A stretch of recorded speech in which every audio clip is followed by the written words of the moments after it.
we live in a similar situation, in a similar kind of context as what Israel was going through in its day. And I think what we'll see is why we need this one who brings light. And that's our first point. To fully get a sense of the hope that we have in verse 6, we need to go back all the way then into chapter 8, which ends with these statements. They will pass through the land greatly distressed and hungry. And when they are hungry, they will be enraged and will speak contemptuously against their king and their God. And they will be thrust into thick darkness. So what's happening here at the end of chapter 8 is God is allowing the natural results to happen to Israel for them not seeking him. As Israel has gone through several centuries of not seeking after God, they ignore him, they go to other sources, and God is allowing the natural events to flow and the natural consequences to take place in this nation that bears his name. Verse 19 and 20 tell us what that is, what they have done. When they say to you, inquire of the mediums and the necromancers who chirp and mutter, should not a people inquire of their God? Should they inquire of the dead on behalf of the living? To the teaching and the testimony. If they will not speak according to this word, it is because they have no dawn. So Isaiah here is asking a couple of questions that he actually knows the answer to. Should not a people inquire of God? And of course the answer to that is yes. They should inquire of God. Should they inquire of the dead on behalf of the living? No, they shouldn't be doing that. But this is what Israel is doing. What Isaiah is saying is, you go to every system on earth. You inquire of things that are evil. You go to the cults, but you won't go to God. Isaiah says, go back to the word. Go back to the testimony that God has already given you. And if you won't go back to the Word, if you won't go back to God, the reason why is because there is no light in your life. There's no hope for the end of darkness for you. So here is what's happening to the Israelites. This is at a period of time in which they are being crushed from external forces. They are being dragged off into captivity. They're experiencing famine because anytime there's war in your home country, famine is a natural occurrence. They have all sorts of crushing social and personal problems, and they are absolutely scrambling for answers for these problems. But they're looking to themselves. They're looking to the great intellectuals of the day. They're looking to the great men of the age to save them. That's what they're attempting to do. They're trusting in their own strength, in their own abilities to find a way through. And when that failed, that's when they start getting religiosity into their life. But they don't look to God in their religiousness. No, instead what they look to are the mediums and the psychics to find the answers to their problems. And because they don't look to God, well, of course, all they see then is distress. And Isaiah says, thick darkness. We'll come back to that phrase. So the message of Christmas then really begins with this ugly truth. The world is a very dark place.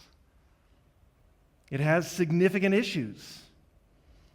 Now, our issues are very different from the issues that were facing the nation of Israel, and yet they're very much the same as well. And in fact, our solution to the issues are very much the same as what they were attempting to do. See, the thing that we need to recognize is that the world is not ignorant to the darkness that's on in the world. We recognize the darkness. We hate it. We battle against it. Atheist Julian Huxley boiled it down to these salient questions. He said, what is the purpose of life? How did human beings get into the mess that they're in? And number 3, how can we get out of it? See, the world understands that it has problems. It analyzes them incessantly, but it cannot find the solution to them because our world refuses to go to one very specific source, to one very great helper. In the New Testament, Paul says, the Greeks sought wisdom. They educated themselves. They said, if the world is going to be saved, it'll be saved through great minded people propounding some great new theory. That's basically all of Greek thought boiled down into a sentence. They will proclaim, here's the answer, this great person that will eventually come along. If we think hard enough, we'll figure it out. And they will say, here is the answer, and then everyone will become enlightened by it.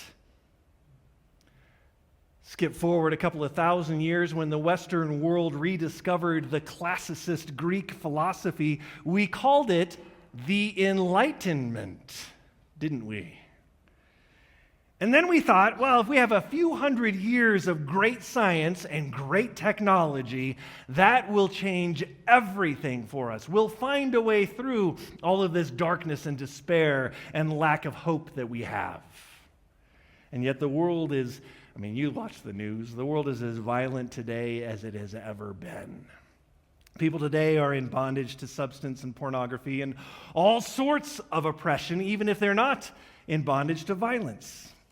Others throughout history have said, well, okay, science isn't going to solve the problem. What we then need is political power. We just need a great leader to lead us through into the promised land. The Jews of Jesus' time believed in that ideal. They took what we just read in Isaiah chapter 9, verse 6, and they said, hey, we need a leader. We have a crisis of leadership here. We need somebody who can rally the forces, marshal the people, set the vision, and throw off the yoke of our oppressors. We need leadership. A great man. That's what we need. Of course, we've done the same thing throughout the modern age. Great leaders have come and gone. Great things have been done, and terrible things in the name of leadership, because the world is still a very dark place. After generations of science and philosophy and great leaders, we arrive in our present situation and we are still unable to answer these basic questions. Why? Why are we here? We can't answer that question. How do we get out of our situation? We can't answer that question. The reason why? Because we keep looking to the world. We keep looking to our own strength to solve our own issues. But there is no solution unless God has revealed himself. That's the only way we're going to find a way out, is if God has revealed himself. He is the ultimate solution, but he has to reveal himself because us, in our present state, we are too unaware of the supernatural to know about him. So unless there is some sort of divine revelation, there's going to be no light for us. And that ultimately is the great reversal from chapter 8 into chapter 9. Verse 1 says this, "But there will be no gloom for her who is in anguish. The people who walked in darkness have seen a great light. Those who dwelt in a land of deep darkness, on them has light shone."